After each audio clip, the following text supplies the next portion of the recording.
Assalamualaikum warahmatullahi wabarakatuh. Izin membuat video untuk tugas UTS Hukum Acara Perdata. Sebelumnya perkenalkan, nama saya Elza Mutia dengan NIM 2412130022. Di persidangan kemarin saya melihat alur secara langsung. Saya dan teman-teman pergi ke pengadilan negeri dan setelah itu pergi ke pengadilan tipikor. Dari jam 9 sampai jam 4 lewat menunggu hakim datang.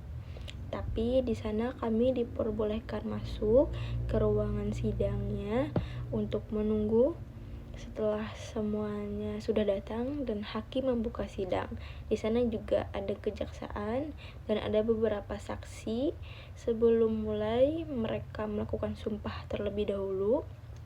Setelah itu, saya mendengar kasus tersebut adalah dugaan penyalahgunaan atau ketidakjelasan pengelolaan dana desa. Jadi, dana yang dilaporkan cuma 40 jutaan saja, padahal dana aslinya 70 juta. Intinya, mereka itu ganti spek yang lebih jelek kualitasnya. Jadi, duit ada lebihannya itu entah nggak tahu kemana. Jadi, di persidangan itu membahas masalah dugaan tersebut.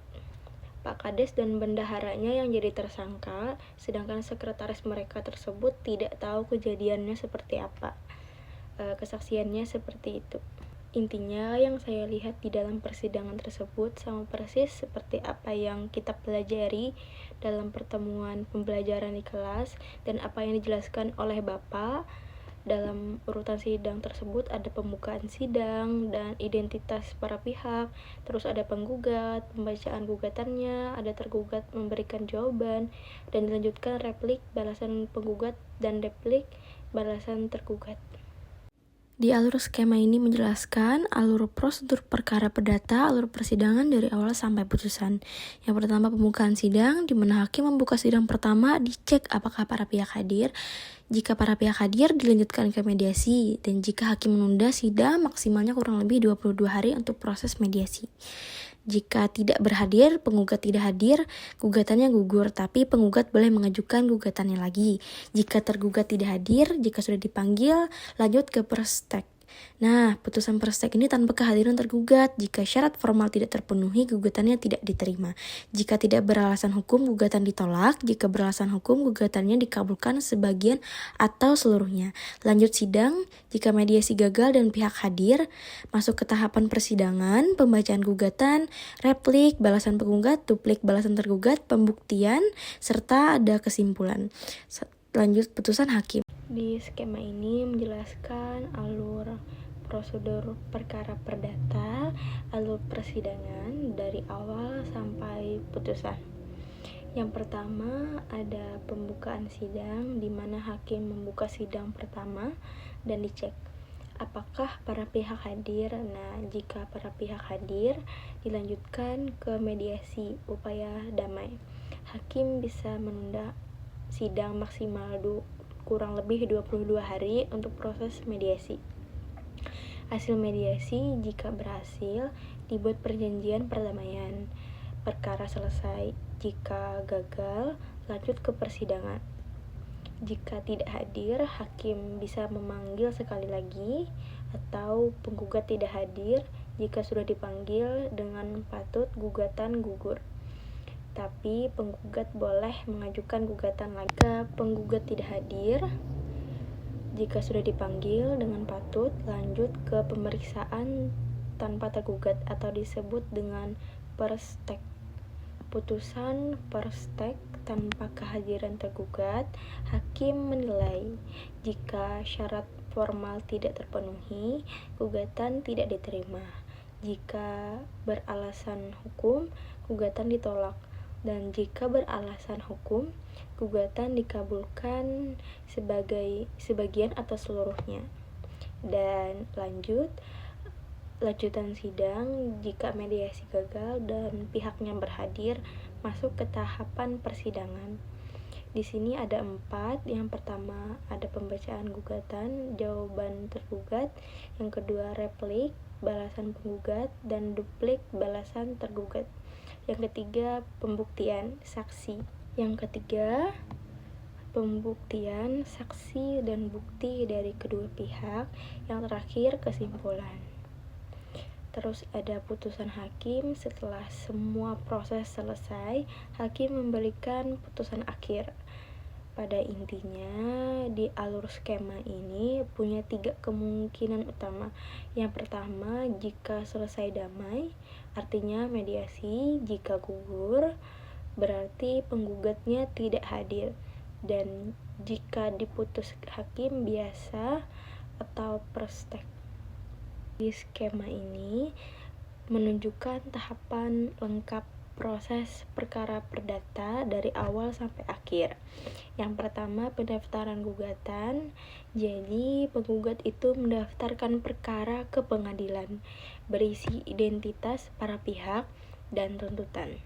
Yang kedua, pemanggilan para pihak. Pengadilan itu memanggil penggugat dan tergugat secara resmi untuk hadir di sidang. Sidang pertama, hakim membuka sidang dan memeriksa kehadiran dan identitas para pihak.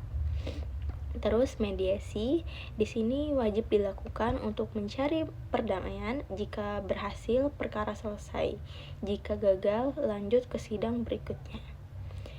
Ada jawab-menjawab, berarti tergugat memberi jawaban dan penggugat memberi replik atau balasan. Tergugatnya memberi duplik, artinya balasan lagi.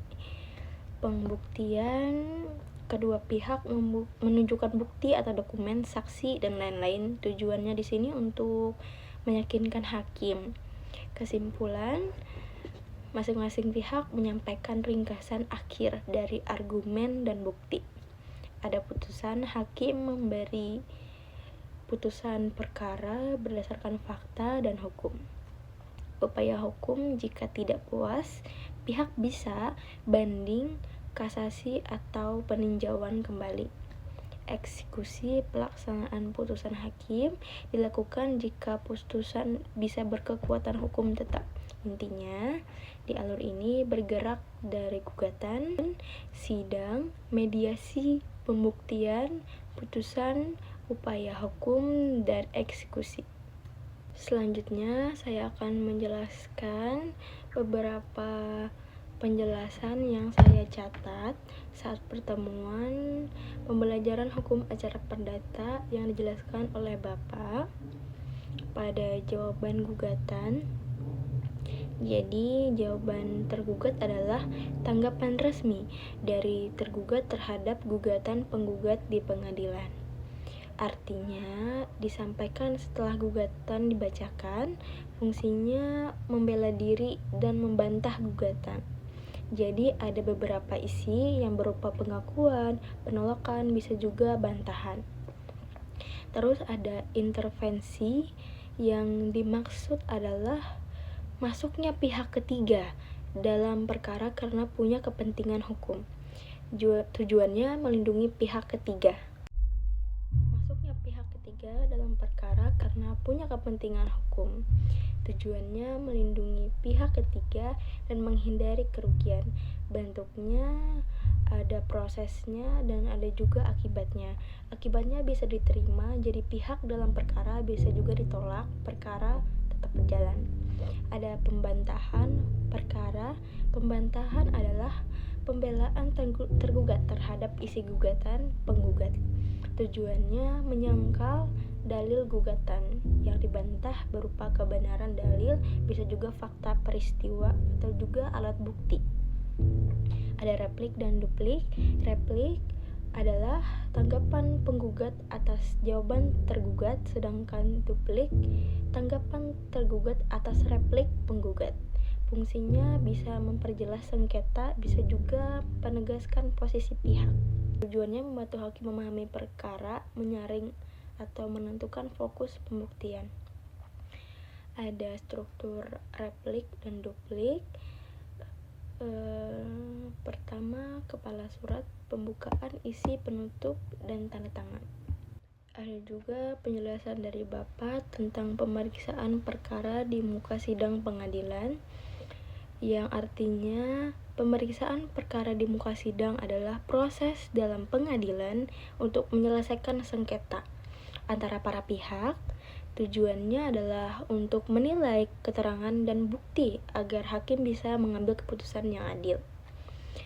Tahap persidangannya, jadi sebelum sidang dimulai itu dilakukan cek kelengkapan administrasi perkara, menentukan majelis hakim, memanggil para pihak, penggugatan dan tergugatnya, terus hakim mempelajari isi gugatan tersebut. Lanjut ke proses persidangan. Jadi urutan dalam sidang itu, yang pertama ada pembukaan sidangnya, cek identitas para pihak, terus ada penggugat membacakan gugatan, tergugat memberi jawaban, dan dilanjutkan replik. Dan di tahap pembuktian, jadi para pihak itu harus membuktikan pendapatnya dengan surat atau dokumen mereka, saksi, ahli, dan pengakuannya. Jadi si hakim ini kemudian menilai kekuatan tersebut, siapa yang bisa membuktikan dia yang lebih kuat posisinya. Dalam upaya perdamaian, hakim wajib mencoba mendamaikan para pihak, bisa melalui nasihat atau mediasi. Jika berhasil, dibuat akta perdamaian. Jadi tidak semua perkara harus diakhir dengan putusan hakim. Gugatan kedua yaitu artinya pencabutan gugatan adalah hak penggugat untuk menarik kembali gugatan yang sudah diajukan ke pengadilan. Bisa dilakukan sebelum atau sesudah pemeriksaan perkara. Diatur dalam pasal 271 RV dan ketentuannya sebelum penggugat menjawab tidak perlu persetujuan penggugat.